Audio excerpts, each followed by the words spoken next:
So to kick it off, I'd like everyone to meet 3 people and ask them, what questions do you think your students have about careers?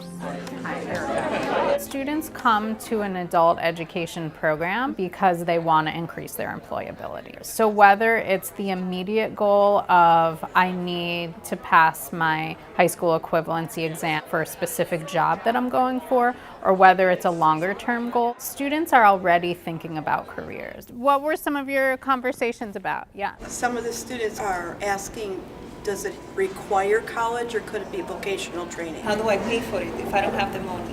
In incarcerated education, we hear a lot, how will my past get in the way? Yeah. Well, many don't have any idea what they like. So how do I choose? Exploration, right? Yeah. Even what are my interests? The CUNY CareerKit is a resource guide for adult literacy teachers and also counselors to help students really be exposed to different careers and start thinking about how to plan for their career path. That's going to open up a lot of questions because generally a non-for-profit is going to pay less than a corporation. Teachers and counselors from around the state met together in Albany to give them an overview to the materials and also have them really see up close what is it like to do some of these activities. The project is grouped into what we call 1 overview career kit and 10 sector-based career kits. So the overview career kit, there's general information like students learning to navigate career databases where they can research careers that are of interest to them. We have them learn about sort of workplace expectations. So it's really a wide range from exploration to sort of more nuts and bolts. These are worker narratives in this sector. So these are all health worker narratives.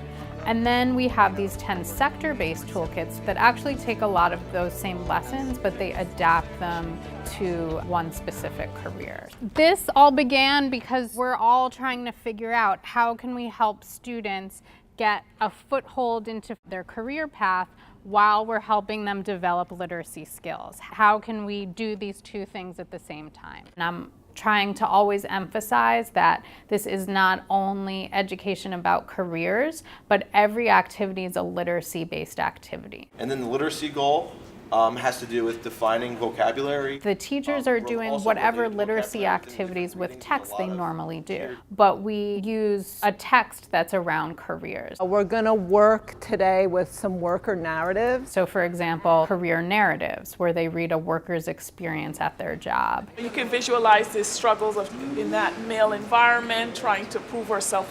You can see the daily struggle. But maybe it surprised you that it didn't go down? And then we do some visual graphics, so students are reading graphs, writing essays. So what are these numbers? The numbers of jobs? The number of people employed? We're grounding this work in labor market data so that students have a good realistic sense of not just, what am I interested in, but where are the jobs? Imagine using this activity with your students. Is there anything you would do differently? Are there parts of this that you think would be confusing or especially challenging? Some of the materials are New York City based, but the regional adult education networks are going to adapt for their region using local labor statistics, the local educational opportunities, and also just talking to employers in the area and finding out from the employers themselves, what are you looking for? A lot of times it doesn't have to be that the content is added on, but that the content is integrated into what you're already doing. Right. In creating these career kits, one thing that I'm very conscious of is that this is new for some teachers. In reality, they're doing a lot of this work already, but they might not be thinking of it as career-focused work. Oh, right, because then what happens after that one is the peer editing.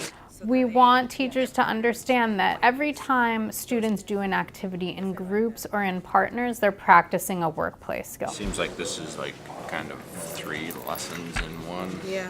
So they're practicing collaboration, they're practicing communication, and honestly, whether the text they're dealing with is about careers or not, we want teachers to be able to articulate to students to not only think about sort of the hard information about careers that they're getting, but the soft skills that employers in every sector and at every level are looking for. So if you're interested in working on career ladders, I want you to come to this side of the room.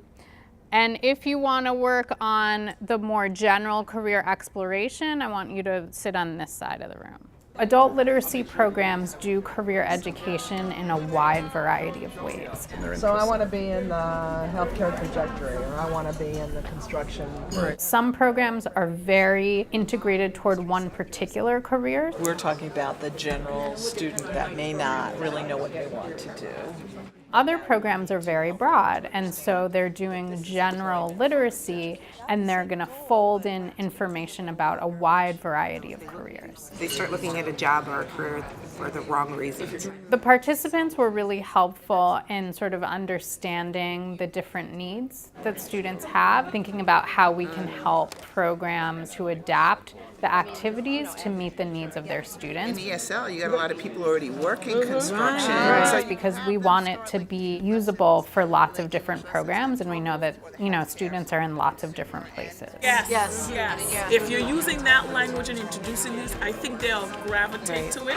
What I envision is that a trainer from a program would select a number of activities and present it to teachers and kind of orient them to it, so that not every teacher has to kind of sit down with a binder and flip through hundreds of pages, but they have recommendations from someone in their program. Maybe just pulling something a little abstract like your work environment. Draw a picture of what your work environment would look like. We're also hoping that programs are going to survey students to find out what their career interests are, so that they can make their curriculum most useful to their students. I'm looking at things and I'm saying, what a resource. Just knowing what's available. I'd like them to view it as options and also inspiration, because we hope that teachers are going to use some of the activities as jumping off points to create other activities and to extend in lots of different directions. We need to help our students to understand that they can reach those kinds of goals.